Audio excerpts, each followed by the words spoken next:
كيف كان بدء الوحي إلى رسول الله صلى الله عليه وسلم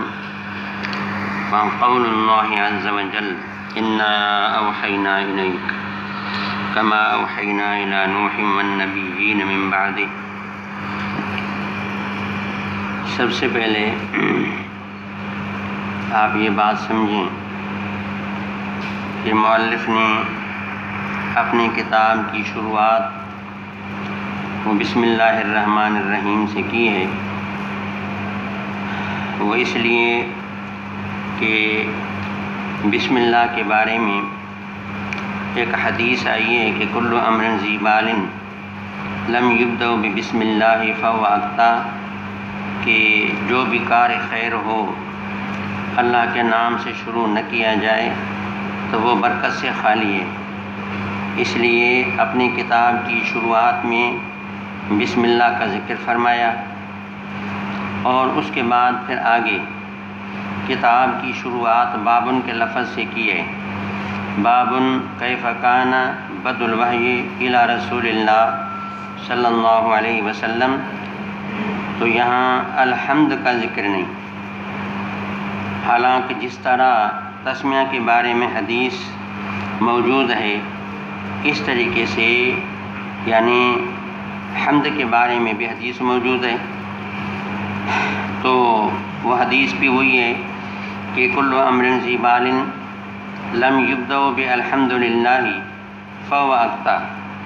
کہ جو کار خیر اس کی شروعات اللہ تعالیٰ کی حمد سے نہ ہو تو وہ کام بھی برکت سے خالی ہے۔ تو پھر یہاں مصنف رحمۃ اللہ تعالیٰ علیہ نے بسم اللہ کے متصل بعد الحمدللہ سے شروعات نہیں فرمائی۔ اس کا ایک جواب تو یہ دیا جاتا ہے کہ یہ حدیث جو مشہور ہے یہ امام بخاری رحمۃ اللہ تعالیٰ علیہ کے شرطوں کے مطابق نہیں، تو اس وجہ سے امام نے اس کے اوپر یعنی عمل کرتے ہوئے یعنی حمد کو ذکر کریں ایسا نہیں کیا، کیونکہ یہ روایت ان کے شرطوں کے مطابق نہیں تھی۔ دوسرا جواب اس کے بارے میں یہ بھی دیا جاتا ہے کہ یہ حدیث اگر صحیح بھی ہو تو یہ محمول ہے خطبوں کے اوپر، کہ اگر کوئی خطبہ دیا جائے تو پھر خطبے کی شروعات میں الحمدللہ رب العالمین اللہ تعالیٰ کی تعریف حمد و ستائش کی جائے جب کوئی خطبہ دیا جائے، اور یہ چونکہ کتاب ہے خطبہ نہیں ہے، اس وجہ سے اللہ کے نبی نے فرمایا کہ جو بھی خطبہ ہو اس کی شروعات حمد سے ہو۔ یہ اصل میں جاہلیت کے خیال کی تردید فرمائی گئی کہ جاہلیت میں کوئی بات جب شروع کی جاتی تو کسی منظوم سے یا کسی منصور کلام سے شروعات کیا کرتے، پھر اپنے مقصد کو بیان کرتے، تو گویا ان کی تردید کے خاطر فرمایا گیا کہ ہر کار خیر جو ہو اس کی شروعات حمد سے ہو۔ تو معنی اب یہ ہے کہ معنی وہ محمول خطبوں پر ہے، یہ چونکہ خطبہ نہیں، اس وجہ سے مؤلف نے یہاں اپنی کتاب کی شروعات میں بسم اللہ کے متصل بعد حمد کا ذکر نہیں فرمایا۔ تیسرا جواب اس کے بارے میں یہ ہے کہ یہ جو حدیث حمد کے بارے میں آئی ہے یہ منسوخ ہے، کہ مطلب یہ ہے کہ معنی اب اس پر عمل نہیں، تو منسوخ ہے، اس وجہ سے مؤلف نے اپنی کتاب کی شروعات میں جو ہے یعنی حمد کا ذکر نہیں فرمایا۔ اور چوتھا جواب اس کے بارے میں یہ دیا گیا کہ مؤلف نے اس میں اتباع بالقرآن کی ہے، کہ قرآن کریم کا جو نزول ہے وہ سورۃ اقرا سے ہے یا پھر سورۃ مدثر سے ہے۔ اقرا بسم ربک الذی خلق، سب سے پہلے آیت کریمہ نازل ہونے والی یہ ہے۔ تو دیکھیں اب اس آیت کریمہ کی شروعات میں جو ہے وہ حمد نہیں ہے، تو اتباع بالقرآن ہے۔ تو قرآن کریم کے نزول کے وقت میں شروعات اقرا سے یا پھر 3 سال دور فترت کا گزرا، تو فترت کے بعد پھر شروعات سورۃ مدثر سے ہوئی، تو وہاں میں کوئی خطبہ نہیں ہے، تو اتباع بالقرآن کی وجہ سے مصنف نے جو ہے وہ اپنی کتاب کی شروعات میں حمد کا ذکر نہیں کیا۔ اور پانچواں جواب اس کے بارے میں یہ دیا گیا کہ یعنی حدیث میں صرف اتنی بات ہے کہ کار خیر کی شروعات حمد سے ہو، لیکن یہ کہیں بھی نہیں کہ حمد کو باقاعدے لکھا بھی جائے، تو اگر پڑھا جائے تب بھی حدیث پر عمل ہو جائے گا تو عجب نہیں، بلکہ یقین ہے کہ انشاءاللہ ایسے آدمی جنہوں نے اتنے بڑے یعنی ان کا یعنی ایک اپنا تقویٰ کا مقام ہے اور عمل علم کا مقام ہے، ان نے جب اس کتاب کی شروعات کی ہوگی تو یقیناً بسم اللہ کے بعد حمد بھی پڑھی ہوگی۔ تو پانچواں جواب یہ ہے۔ اور چھٹا جواب اس کے بارے میں جس کو محشی نے احسن قرار دیا وہ یہ ہے کہ اصل میں مؤلف نے اپنے کتاب کی شروعات میں بسم اللہ بھی لکھی ہے، حمد بھی لکھی ہے، لیکن کتاب کے نسخے ناسخین جو ہیں لکھنے والے ان کو جب لکھتے رہے تو تبییض کا جب مرحلہ آیا تو کسی سے یہ حمد چھوٹ گئی، پھر جب چھوٹ گئی تو چھوٹتی رہی، اس طریقے سے ہم تک یہ نسخہ حمد سے خالی رہا، تو احسن جواب اسی کو قرار دیا۔ تو یہ تقریباً 6 جوابات دیے گئے ہیں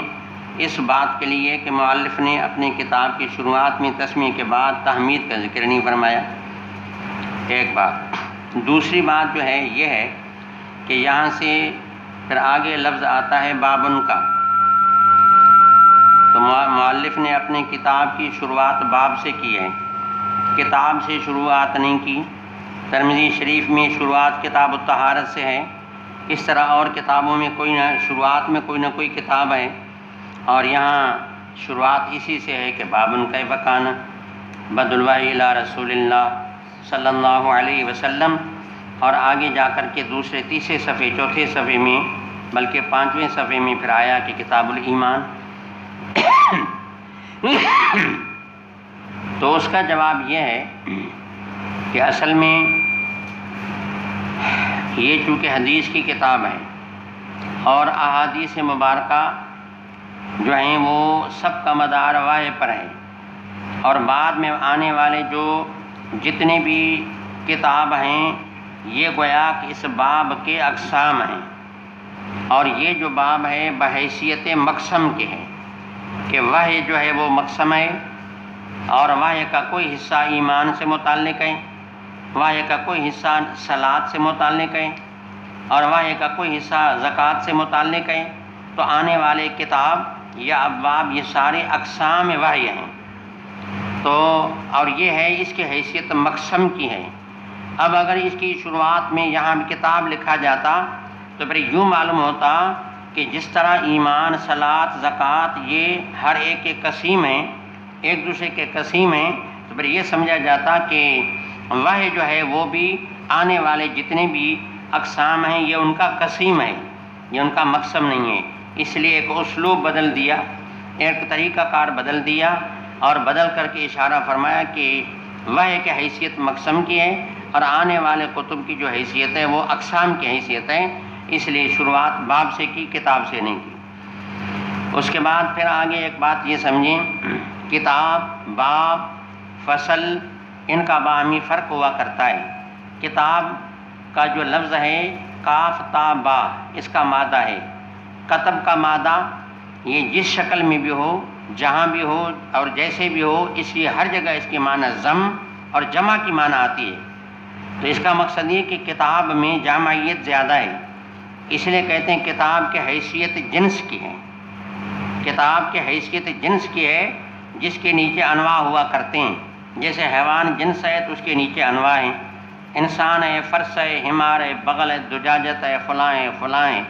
تو یہ کتاب کی حیثیت جنس کی ہوا کرتی ہے۔ اس کے نیچے جو ابواب ہیں تو باب بمنزل نو کے ہیں، باب بمنزل نو کے ہیں، تو معنی یعنی یہ اس سے نسبتاً یعنی کم ہے، اور پھر اس باب کو باب اس لیے کہا جاتا ہے کہ باب اصل ہوتا ہے، اصل اس کے معنی ہے دروازہ۔ تو آدمی جس طرح دروازے سے یعنی گھر میں داخل ہوتا ہے تو جو شروعات میں باب لکھا جاتا ہے جب آدمی وہاں سے پڑھتا ہے تو گویا کہ علم کے گھر میں داخل ہو جاتا ہے، تو یہ گویا کہ دخول باب سے ہوتا ہے، اس لیے باب کو باب کہا گیا۔ بہرحال باب کی حیثیت بمنزل نو کے ہے، اور باب کے نیچے فصول ہوتے ہیں کہ باب لکھا اس کے بعد پھر فصل قائم کیا۔ تو پھر فصل اور خاص ہو جاتا ہے. اس کے نیچے جو آئے گا